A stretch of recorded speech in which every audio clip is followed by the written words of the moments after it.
I just want to ask you for one thing. This button here is a subscription. It won't cost you anything, and it will only help me. Additionally, you will receive videos similar to this one.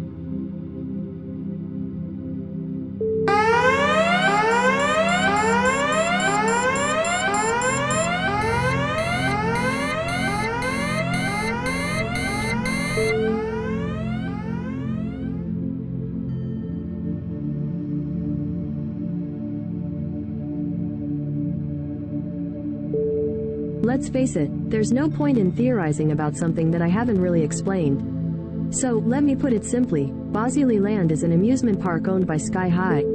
Of course, it's just a front to allow experiments to happen underneath, such as locking people up in cells. And there's actually more, but I don't want to say it now to keep it short. Bazili Land has had 2 owners in total. The first was Nick Zotto, who I mentioned in the theory about 611 and 001. The second owner is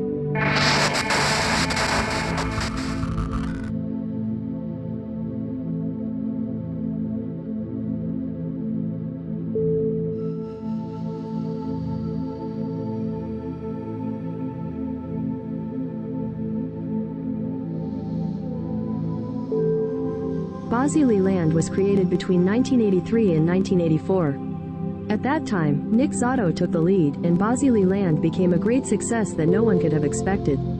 Of course, the original roller coasters, the relatively cheap tickets, the novelty and uniqueness of the park, the big name of Sky High, the good location between 2 big cities, and other factors ensured the success and earnings of Bazili Land. Nick Zotto invested in advertising, and it paid off. This was one of the first steps to make Bazili Land profitable. At this time, there were no clack-click experiments, or whatever we want to call them. The experiments came a few years later, and they changed the park. Lucas Winston and his small team found out about Bazili Land. Of course, they saw an opportunity and started working with the owner of the park.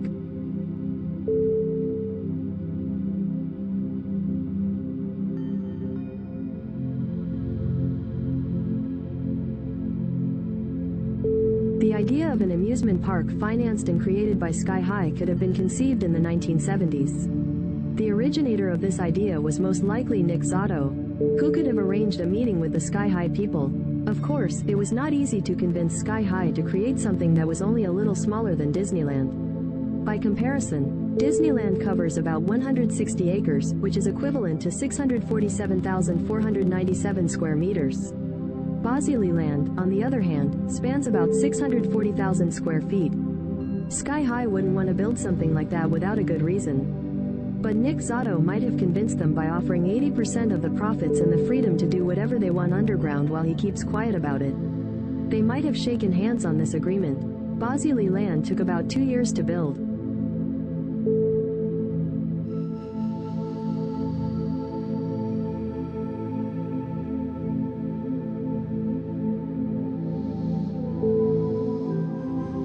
In 1987, the problems with Bazili Land began to surface. Of course, the initial enthusiasm for the amusement park had diminished, which in itself would not have been such a big issue. The real problem was that Anthony Burkwell,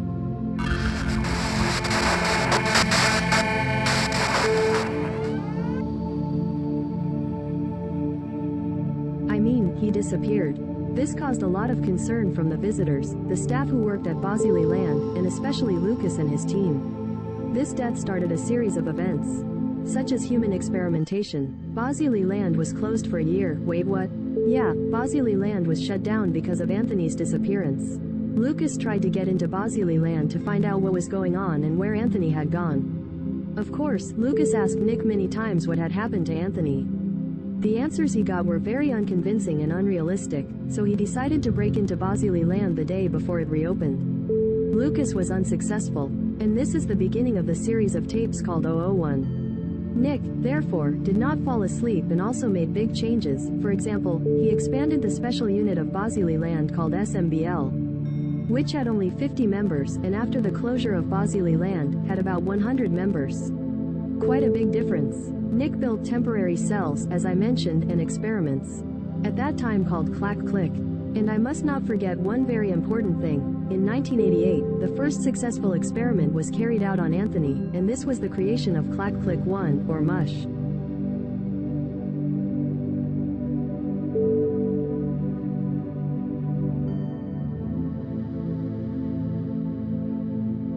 As mentioned before, there were people in Bazili land when no one should have been there. But why? It's simple.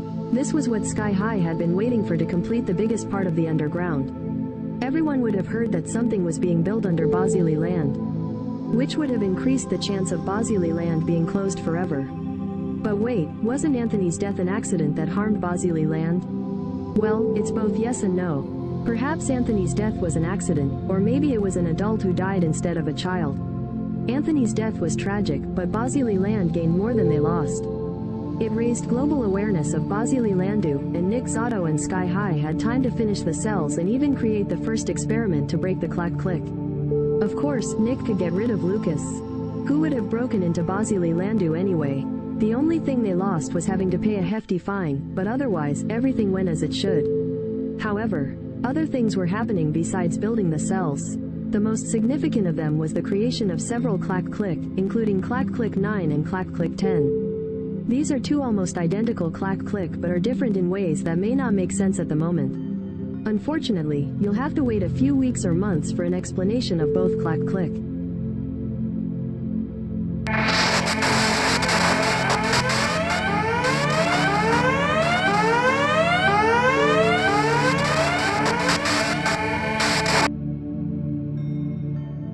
Bazili land has returned to its normal income. I must say that Anthony was somewhat forgotten, and that was a good thing. Lucas, on the other hand, was not forgotten so much. And the rest of the team was still looking for him. Currently, only Julian is not in Bazili land, while the others are still there. More and more people are getting lost, which leads to the inevitable consequences. Bazili land and Nick Zotto finished building the entire cells. The temporary cells were originally meant to be normal cells. But plans changed when Sky High needed more guinea pigs to keep the experiments going efficiently. Furthermore, the clack click designation was discontinued and replaced by experiment. There are still two important pieces of information to learn. Around 1996, there was a major renovation of the entire underground at Bazili land. The reason was quite simple. The entire surface of Bazili land was about to collapse and kill about 7,500 people. Of course, this had to be prevented, and fortunately for Bazili land, the reconstruction was successful without any major injuries or problems. Lastly, there is one more small thing. The leader of the resistance in Bazili land changed. From 2000 to 2021, the leader of the resistance was Shadow.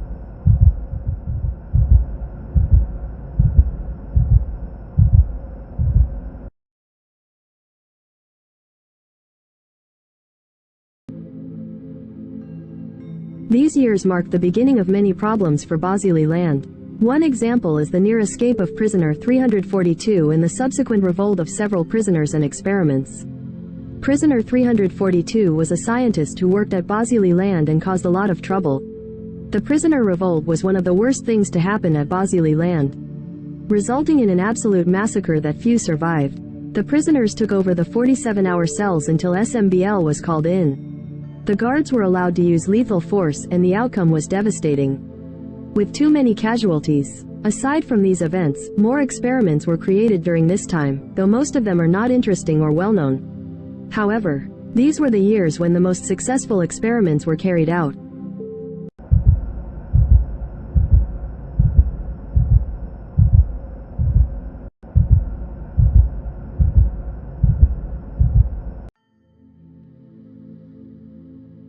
The year 2021 is the most problematic, almost certainly due to the departure of the first owner, Nick, who was replaced by a slightly less capable owner, about whom literally nothing is known and probably won't be for a long time. He was still capable, but he was new and didn't have that much experience, judging by all the things that went wrong. This year, Lucy comes to Bazili land. Wait, who is Lucy and why am I mentioning her here? Well, because she'll probably play an important role in the future, but that's just my guess. Of course, there's a slightly more important character coming to cells, and I'm talking about a character named Alex Sim. That's the start of another series of tapes, 611. As already shown, Alex was rescued by William, a fairly new member of the resistance. William was lucky enough to survive the prisoners' rebellion in cells, somehow got into the resistance. And now he's helping prisoners like him. This brings me to the fact that the number of people in the resistance has increased, which leads to more instability and less security. But beware. The second owner has done some good things, like increasing the budget of SMBL, building one whole section of Bazili land on the surface, extending and improving their training, and multiplying their numbers. In 2021, there may be 650 of them, and this somehow improves security. However, here's another mistake he has made. He has extended the training of SMBL, yes, at the cost of making them better, but to make half a year into a year is a very bad idea, especially since there are several large groups of resistance roaming the cells. The newcomers in SMBL control the cells, and frankly, letting the newcomers patrol the cells where security is minimal and there is almost a 70% chance that you won't survive the journey to the cells. The second owner believed that if SMBL recruits can defend themselves against a few insurgents, they are suitable for SMBL. But come on, this just made SMBL less effective and less of a threat. Since the beginning of their existence, only professionals have been going through the cells, patrolling them, stopping the prisoner rebellion. So, you can see how big an opportunity the resistance groups saw to defeat Bazili land. Even if a slightly less capable man has been put in charge of Bazili land, he is still intelligent and unpredictable enough to defeat the resistance, even at the cost of a great massacre, not only on the resistance side.